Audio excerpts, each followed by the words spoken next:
Welcome back to Ripple Effect Connection. I'm your host, Kristi Hujik. I am a Level 3 integrative health practitioner and a certified international health coach. My purpose in this podcast is to connect you with the message and the messengers of life-changing and empowering information. And the theory is you hear it, you pass it along to the next person. That is the ripple effect. In today's episode, we learn sometimes the biggest answers come from the smallest places. And for me, that place was the top of my spine, particularly the C1 area and the atlas. For years, I dealt with mysterious symptoms that didn't make sense. No one seemed to have a clear explanation. My autoimmune disease was always blamed for it.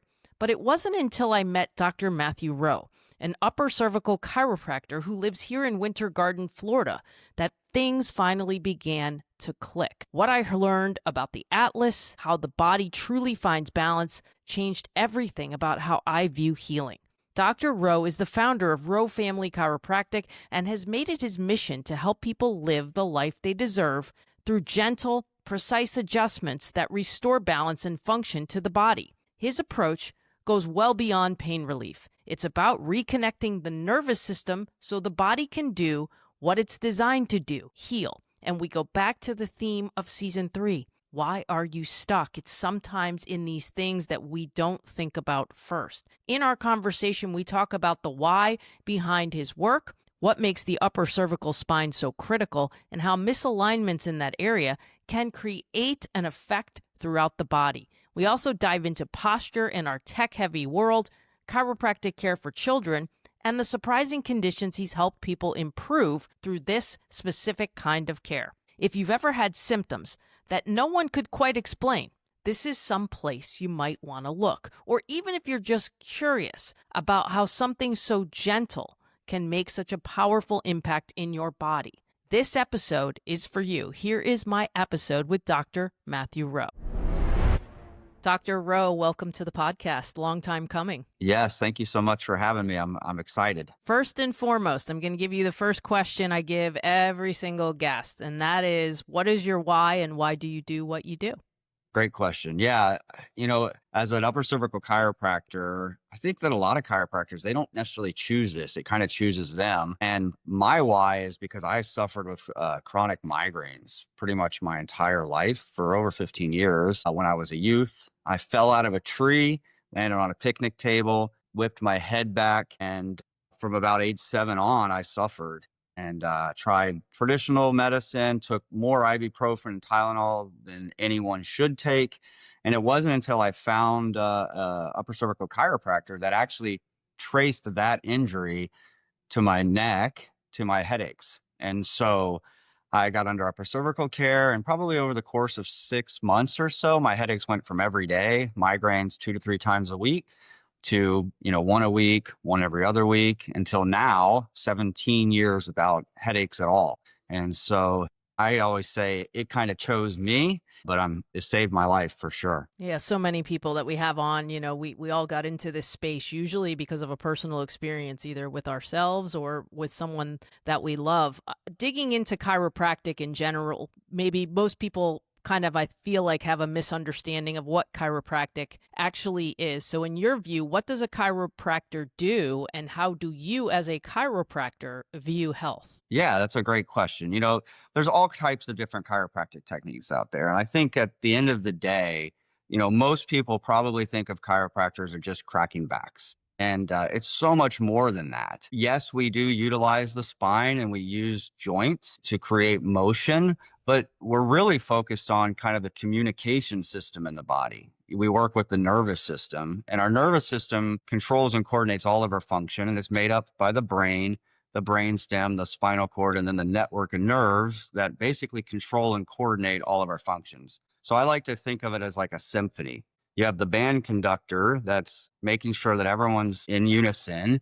And then we have dozens of instruments. And so as long as those instruments are in tune and they're playing along with the band conductor, we have a beautiful song. But if one instrument's out of tune or the band conductor can't quite get everyone in unison, then we can have chaos, and it can go from a beautiful song to a not so pretty song. And so as a chiropractor, we look at kind of the innate ability of the body to heal itself. And if we find areas that maybe aren't functioning or aren't in tune, we want to figure out, why it's like that, the cause of it. Can we remedy it? Can we help it? So that way the body can flow and we can have this beautiful symphony of life. And so we kind of focus a little bit more on root cause health, looking for the cause of issues rather than chasing the symptoms. Yeah, and I think that's why chiropractic has always jived with me, is because it is the functional, approach also. As we look at the body as a system, nothing works independently without affecting something downstream, and we're always trying to find the actual root cause. You chose to focus on the upper cervical spine, and how does this chiropractic care differ from traditional? Yeah, great question. So, as an upper cervical chiropractor, we work with the whole spine. A traditional chiropractor may work on the thoracic area or the lower back area, and we do that in our office as well. But the way we analyze and look at the top two bones in their neck, so the upper cervical spine is made up of the skull, where it sits on our C1 or our atlas, and our C2. So C1 and C2, those two bones basically hold our head up, but they also protect our super vital organ in our body, a piece of our brain called the brainstem. And the brainstem is kind of like the Houston control center for the body. And so if there's an issue in the upper neck, it not only can affect our posture, it can cause aches and pains and neck pain and headaches, like in my case, neck pain and headaches, but it can also control how our body functions. And so because of my history falling out of the tree, injuring my neck, I knew that, okay, this is what saved my life. I've got to learn more about this. But I didn't know how important those two little bones were and how much they can impact the body's both ability to function properly, but also to help us, maintain our frame. And so I kind of got into it because of my history. But then once I started learning about it, I was hooked. Yeah, and I think I'm going to just interject my own personal story and how I found you. So everyone knows on the podcast that, I found Dr. Rowe, which, again, I believe it depends on what you believe, but I always believe things are put in my path when I need them the most. And for me, I was having these bouts of dizziness, which at one point even led to a hospital visit where I had such severe vertigo, I couldn't even stand up. And when I started to research, because mind you, I had gone to a very good vertigo specialist who I respect immensely, and they had run every test on the planet and been like, this is not, traditional vertigo here. And what happened to me is I started researching it myself, and all of a sudden I came across upper cervical chiropractic. And maybe at that point there was a list of about 25 symptoms. And when I looked at the list, I had had 22 of those 25 symptoms at some point over the last 3 years. And so then I went, oh gosh, there's an upper cervical chiropractor in our neighborhood. And I was not familiar with upper cervical chiropractic and the difference.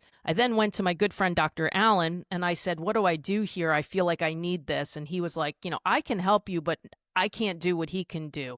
This might be a good idea to see, an upper cervical chiropractor. And I would tell you what, probably when you took the images that you took and did the first adjustment, it was probably not even a 10-20-second process, right? We just did one small adjustment out of the gate. But these two bones that you mentioned, the C1, the C2, why are they so critical to also the nervous system? Because that's what I'm getting a real full grasp on, is just how critical those two bones are to the nervous system health. Yeah, and I can remember when you messaged me initially with your laundry list of issues, and that was some years ago, and now you're doing so well. And that's one of the cool things too, I think, about doing upper cervical chiropractic, because we work with a lot of doctors. We work with ENTs, we work with other chiropractors that don't have the specialty to work on the neck. We're not here to fight over patients. We're here to help patients, and that's one of the amazing things that maybe I didn't even realize after doing this for 16 years is we work in unison with so many people.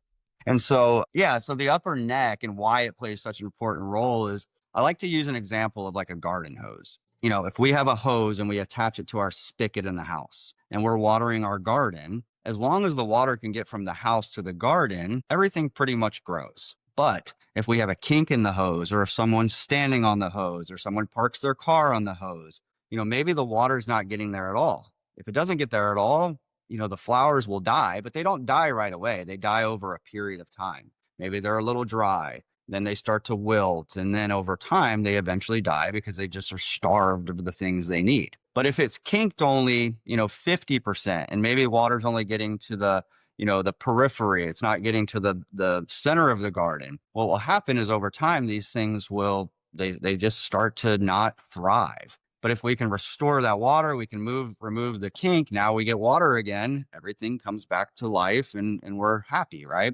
And so our nerves are similar to that, especially up here. C1 and C2, the atlas and axis, they protect the brainstem. The brainstem sits inside there, and then it becomes the spinal cord and then all the network of nerves. And so if there's a misalignment that might be irritating or causing some type of interference from the messages from the brain out to the body, over time, we call this dis-ease, not disease, but dis-ease, meaning things aren't functioning right. And so if that nerve's going from your head or your brain to your heart, if it's cut, you have death, right? But in most cases, that doesn't happen. But maybe we get high blood pressure, or maybe we start to have arrhythmias, or maybe we start to have tachycardia where the heart's racing, because those messages aren't getting there right. And if we can figure out that there's a problem here, and then we can very gently and very precisely correct it, and then kind of retrain the body to stay in that position, then we can open up some of those communication pathways, and then the body can thrive, just like the garden when it's getting water. And so that's probably the most simple explanation of why this area is so important when it affects the nervous system, because this is our control center right in through here. All of our major nerves and spinal cord all start in here, and then everything else just kind of flows down from there. What are some of the symptoms that people come in with when this is, I know I mentioned the vertigo and the dizziness for me, you mentioned headaches. What are some of the other symptoms that people come to you with?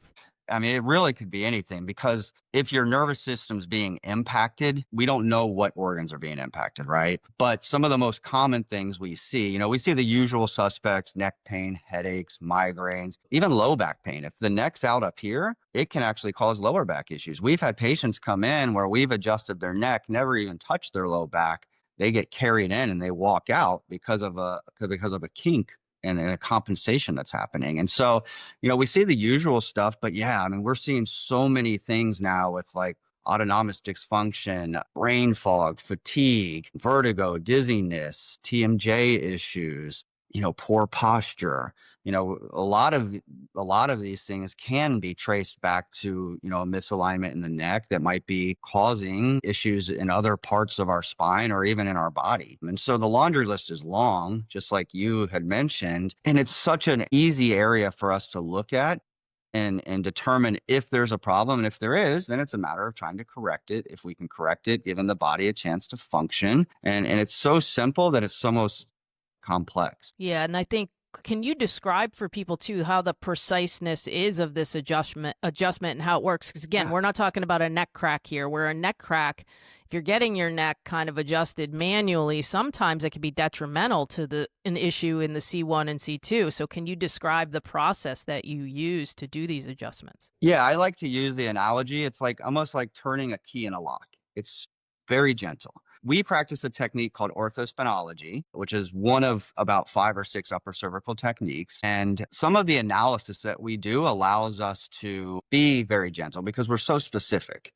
To back up a little bit, also the way the anatomy is, the atlas and axis don't have big interlocking joints between them. So you don't need a lot of force. All the other bones from from C2 all the way down, they have interconnecting joints. And so they need a little bit more force to get movement in there. The atlas and axis are just basically floating around up here. They're held in place by all of these muscles. And so we don't need a lot of force. We take a series of specific x-rays. We take a front view, a top view, and a side view. And then we use computer imaging to measure exactly how those bones are sitting. So for example, for me, when I fell out of that tree, I lodged my atlas, it shifted to the right, it tilted up, and it rotated forward. It wasn't a massive misalignment, but it was enough to cause compensations in my musculature, which was causing the pain in the back of my head, and enough to affect, blood flow and nerve flow to and from the head. And so when they determine how it's sitting, we use a very gentle instrument that basically just nudges or taps that bone back into position. So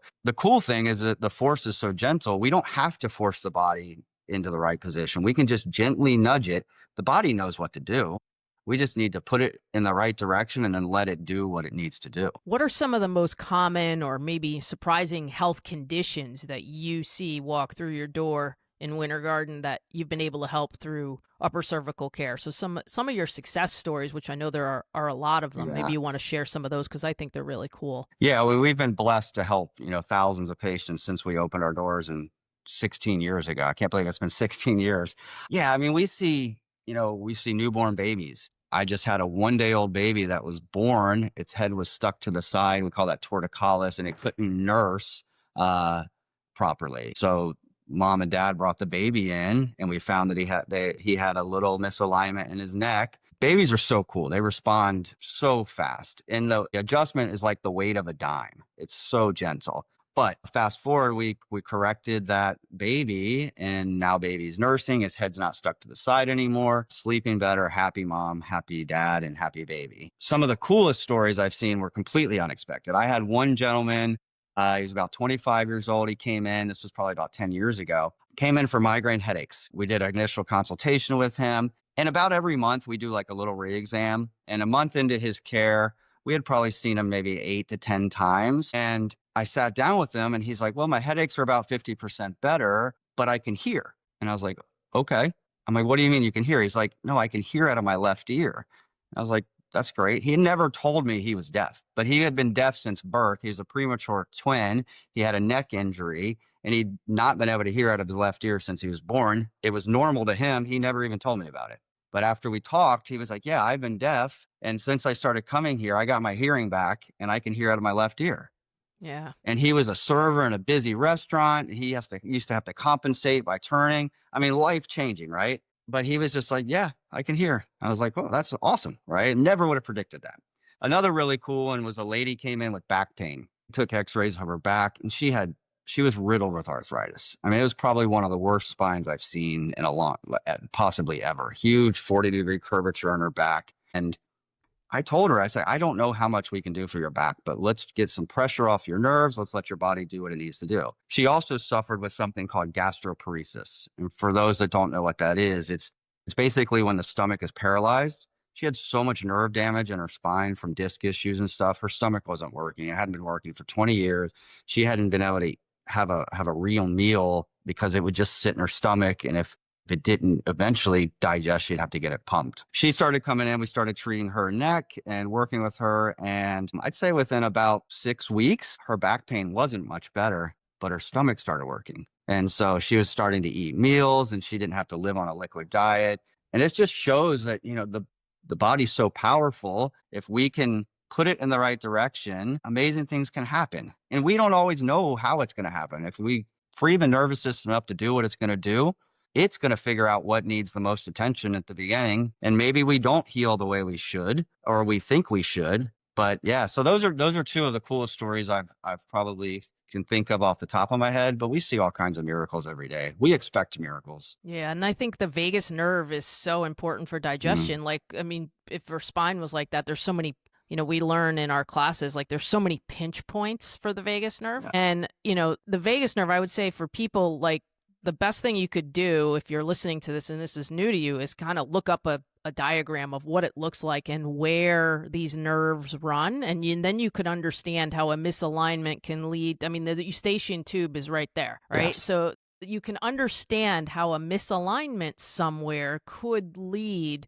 to these symptoms. And also too, if you're someone out there that you've been suffering with chronic pain, and by chronic, I mean, you've had the same problem or maybe the same pain spots for more than 8 weeks and it hasn't gone away, there's a good chance that's not where the problem is. Right. Yeah. There's a good chance the problem's somewhere else. And so one of those things that you and I kind of talked about that I see that I'm really onto now is that, like, I always ask, what is keeping everybody's body in so much hypervigilance, fight or flight? Mm-hmm. And we talk about tech neck and postural issues. And in a world full of this, with so much sitting, how often do you see these postural issues and what are some methods people can use to offset this and work on this at home and in conjunction with your office? Yeah. I mean, I think it's probably one of the leading causes of a lot of the health issues we're seeing because, I mean, we're seeing things that we, didn't see years ago. And I think you nailed it. I think that posture plays a huge role, and we probably don't even really fully understand the impact that it's having on people. You shared some information the other day of some of the stuff you were learning about the vagus nerve. And it's amazing that it's not just chiropractors looking at this. It's all doctors are finally starting to realize how important the nerves are and how they impact function. And I actually just had a cardiologist refer a patient to me. This guy has been in IT for over 20 years, has horrible posture, horrible forward head carriage, very tight neck musculature, very rounded shoulders. And he started having atrial fib out of nowhere. And they did all of the initial scans, and the doctors are like, everything looks fine. I don't think it's your heart. I think it's your vagus nerve. And so they sent him to me. He drives from St. Augustine, Florida, which is 2.5 hours from me, to come in and get checked. I saw him 2 weeks ago. We analyzed him. We x-rayed him. We got his atlas adjusted. He came back in yesterday, actually. And he said that he had no atrial fib for the entire week, actually 6 days after the first adjustment. It had started back on Wednesday. I saw him on Thursday. We rechecked him. His atlas was out and we corrected it. And so I think that posture plays a big role in this because, like you mentioned, the vagus nerve, it branches off of up here at the top of the neck, and then it traverses through the neck, and then it comes out and it goes into the chest, and it controls it controls the heart, it controls digestion. It probably controls more bodily functions than possibly any other nerve. And so if you have vagal nerve irritation anywhere, it can impact it downstream. You had mentioned the fight or flight and kind of being stuck in fight or flight, and our body should shift between fight or flight and rest and digest, right? And so our sympathetic nervous system is, the part that's going to be fight or flight. And if a tiger walked into this room, we need to get out of here safely. And so it's going to shut down some of the things we don't need. We don't need to digest food, but we need our heart rate to be up. We need our blood pressure to be pumping. We need blood to our muscles so we can get out of here. And then our vagus nerve is part of our parasympathetic nervous system, and that's our rest and digest. And when that's active, our heart rate decreases. We can breathe deeper. We have increased digestion. But sometimes the body gets stuck in fight or flight. And I think that posture, and I think that stress ultimately is what's not allowing our body to adapt and switch off and on like it should. Yeah, and all those pinch points that we go over in that course, I mean, they're all exacerbated by long periods of sitting and tech neck, because you have the jugular foramen up at the top, and then you've got T1, T2, which is a really big spot for sympathetic, nervous system. And then think about what's in your diaphragm when it goes down there and it wraps around the esophagus and in the diaphragm. And then if you're sitting,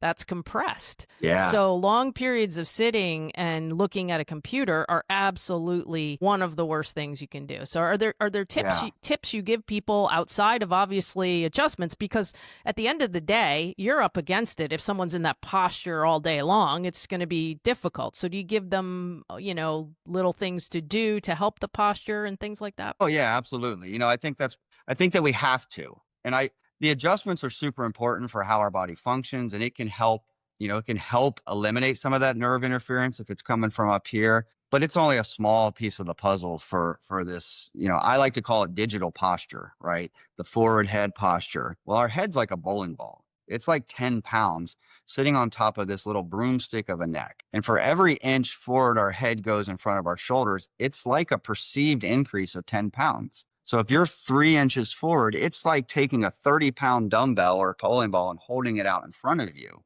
You can't do that for very long without hurting something else or just dropping that weight.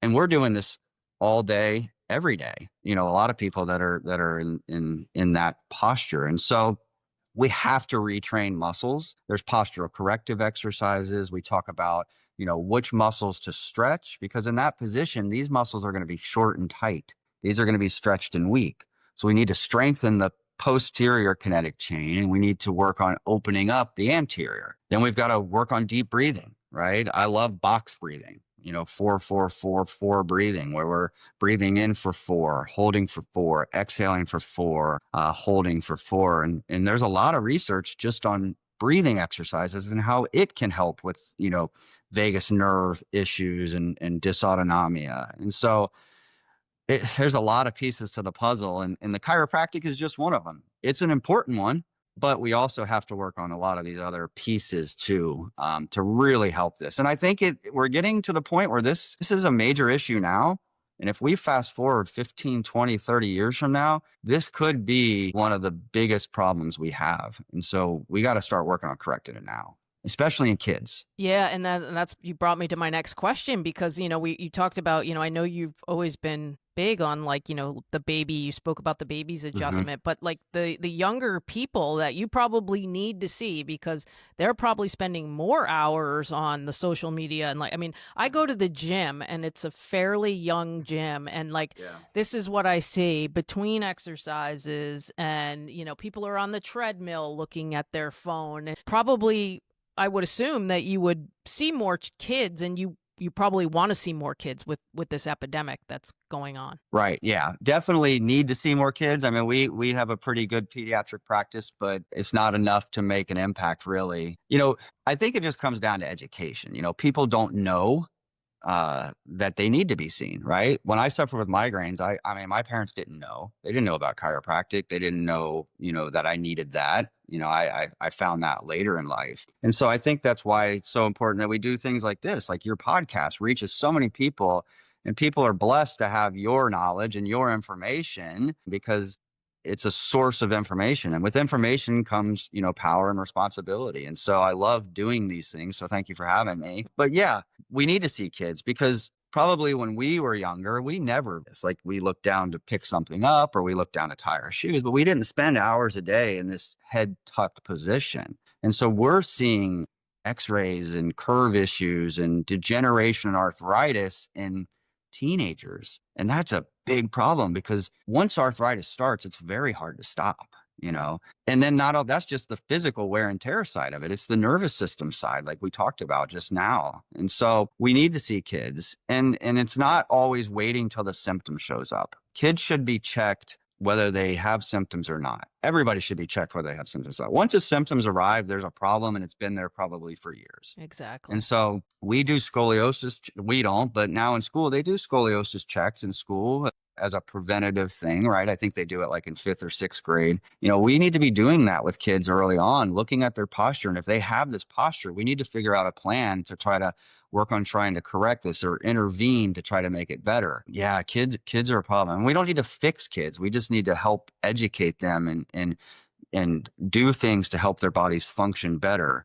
Because if we have healthy kids, we have healthy adults. Yeah. And I see, I'm a data person and I see the difference in the days that I spend hours at the computer or I'm not using my standing desk as much. Like I can see the difference in my numbers, in my tracker, right. Like even with the vagus nerve or like, remember I used to be able to tell you, like I could tell the bone was out of place because I'm looking at my heart rate my heart rate would go up if my C1 or C2 was out of whack. My heart rate would go up and my vagus nerve, my HR, which is measured with HRV, heart rate variability, that number would go down. So like there are ways to also see this, if you're a person that needs to see it to understand it, there are ways. But something I love about chiropractors in general, and especially like your office, is that really in all these chiropractor offices, and you all do different things, but it's not just adjustments you're using in your office. What are other offerings that you have that help patients? Yeah.